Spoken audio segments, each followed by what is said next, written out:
नमस्कार, मी प्रियांका नागने. आपल्या मराठी योजना यात्रा या चॅनलवरती तुमचं सर्वांचं स्वागत आहे. तर संजय गांधी निराधार अनुदान योजनेअंतर्गत जे लाभार्थी असणार आहे त्यांच्यासाठी अतिशय आनंदाची बातमी आहे, कारण ऑगस्ट महिन्याचे पैसे वितरणेबाबत नवीन GR आला आहे व विशेष सहाय्य योजनेतील लाभार्थ्यांना अर्थसहाय्याचे वितरण DBT पोर्टलद्वारे करण्याबाबत हा नवीन GR असणार आहे. आता त्यामध्ये मुख्य प्रश्न म्हणजे जे निराधार योजनेचे लाभार्थी आहेत त्यांच्या पैशांमध्ये वाढ झाली आहेत का? पावसाळी अधिवेशन सुरू आहे व त्याच्यामध्ये जे काही निर्णय घेतले आहेत त्यामध्ये दिव्यांगांना 6,000 रुपये वाढ असो, विधवा महिलांना वाढ असो, हे या GR मध्ये माहिती दिली का नाही किंवा हे वाढ कधीपर्यंत होणार आहे या संदर्भात संपूर्ण सविस्तर माहिती आपण या व्हिडिओच्या माध्यमातून पाहणार आहोत. त्यामुळे शेवटपर्यंत व्हिडिओ नक्कीच बघा. पण त्याआधी तुम्ही जर आपल्या चॅनलवरती नवीन असाल किंवा अजूनही आपल्या चॅनल सबस्क्राईब केलं नसेल तर नक्कीच आपल्या चॅनलला सबस्क्राईब करून घ्यायचं आहे. तर हा GR आहे, तुम्ही पाहू शकता. विशेष सहाय्य योजनेतील लाभार्थ्यांना अर्थसहाय्याचे वितरण DBT पोर्टलद्वारे करण्याबाबत महाराष्ट्र शासन सामाजिक न्याय व विशेष सहाय्यक विभाग 14 जुलैला आलेला हा GR आहे. तुम्ही पाहू शकता इथे प्रस्तावना आहे.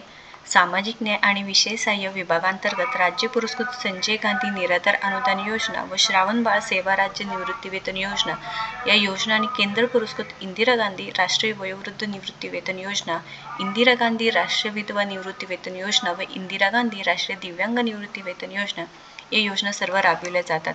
तर डिसेंबर 2024 पासून राज्य पुरस्कृत योजनेच्या पात्र लाभार्थ्यांना DBT मार्फत पैसे येत आहेत व त्यानुसार राज्य पुरस्कृत व केंद्र पुरस्कृत योजनेचे जुलै 2025 पर्यंतचे DBTद्वारे थेट लाभार्थ्यांच्या खात्यात पैसे जमा करण्यात आले आहेत व आता हा जो GR आहे तो ऑगस्ट महिन्यासाठी असणार आहे.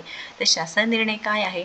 राज्य पुरस्कृत संजय गांधी निराधार अनुदान योजना व श्रावणबाळ सेवा राज्य निवृत्तीवेतन योजना या योजनेतील लाभार्थ्यांना डिसेंबर 2024 पासून अर्थसहाय्याचे वितरण DBT पोर्टलद्वारे करण्यात येत आहे व इथे राज्य पुरस्कृत संजय गांधी निराधार अनुदान योजना व श्रावणबाळ सेवा राज्य निवृत्तीवेतन योजना तसेच केंद्र पुरस्कृत इंदिरा गांधी राष्ट्रीय वयोवृद्ध निवृत्तीवेतन योजना, इंदिरा गांधी राष्ट्रीय विधवा निवृत्तीवेतन योजना, इंदिरा गांधी राष्ट्रीय दिव्यांग निवृत्तीवेतन योजना म्हणजेच NSCP या योजनेतील लाभार्थ्यांना ऑगस्ट 2025 चे अर्थसहाय्य DBT पोर्टलद्वारे थेट त्यांच्या बँक खात्यात जमा करण्यासाठी सदरहून योजनाकरिता स्टेट बँक ऑफ इंडियामध्ये उघडण्यात आलेल्या स्वतंत्र योजनाहित बँक खात्यामध्ये पुढील तक्त्यात नमूद केल्याप्रमाणे निधी वर्ग करण्यास शासनाने निर्णयाद्वारे मान्यता देत आहेत व इथे योजनेचं नाव दिलेलं आहे, त्यानुसार जी निधी मंजूर झालेली आहे ते दिलेलं आहे व DBT खात्यात वर्ग केलेले निधी, DBT खात्यात वर्ग जे करवायचे निधी आहे ह्याची संपूर्ण माहिती या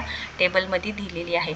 आता मुख्य प्रश्न आहे की पावसाळी अधिवेशन सुरू आहे व त्याच्यामध्ये आता 18 जुलैपर्यंत काही करून निर्णय घ्यायचा आहे की दिव्यांगांमध्ये जे टक्केवारीनुसार पैसे वाढ होणार आहे, म्हणजे 20% दिव्यांग असो, 40%, 60% यानुसार जे दिव्यांग बांधव आहेत त्यांच्या पैशांमध्ये वाढ होणार आहे. तर ते आत्ता होणार आहे का? म्हणजे ऑगस्टमध्ये जे पैसे मिळणार आहे, आता जरी GR आला तरी तुम्हाला ऑगस्टमध्ये 2 ते 3 तारखेपर्यंत तुमचे पैसे तुमच्या खात्यामध्ये जमा होणार आहेत. परंतु पावसाळी अधिवेशनमध्ये निर्णय झाल्यानंतर लगोलग तुमच्या खात्यामध्ये पैसे वाढ होऊन येणार नसून त्याच्यासाठी सुद्धा प्रोसेस असणार आहे. म्हणजे त्यांची टीम पहिल्यांदा डिसाईड होईल, त्याच्यानंतर फॉर्म नवीन पद्धतीने भरले जातील. कोणतेही दिव्यांग बांधव किंवा जे कोणते निराधार बांधव असेल ते या योजनेतून एलिजिबल आहे का नाही किंवा त्यांची पात्रता आहे का नाही ती चेक केली जाईल. त्यानंतरच तिथे पैशांमध्ये वाढ झाल्यानंतर तुमच्या खात्यामध्ये ते पैसे वाढीनुसार येतील. 18 जुलैला तर 18 जुलैपर्यंत त्यांना निर्णय काही करून घ्यावाच लागणार आहे, त्यामुळे चिंता करायची गरज नाही. आता ऑगस्ट महिन्याची निधी तरतूद झालेली आहे, म्हणजे हे मंजूर झालेली असून हे ऑगस्ट महिन्याचे DBT मार्फत तुमच्या खात्यामध्ये थेट पैसे येण्याबाबत हा GR असणार आहे व इथे जे पावसाळी अधिवेशनमध्ये निर्णय झाल्यानंतर तुम्हाला तुमचे वाढीव जे पैसे असणार आहे तुमच्या खात्यामध्ये मिळणार आहेत. पण आता तुम्हाला 1,500 रुपये ऑगस्ट महिन्याचे मिळणार आहेत, म्हणजे कोणतेही वाढीव पैसे न भेटता जे पैसे आधी मिळत होते तेच पैसे आत्ता सुद्धा कंटिन्यू राहणार आहेत.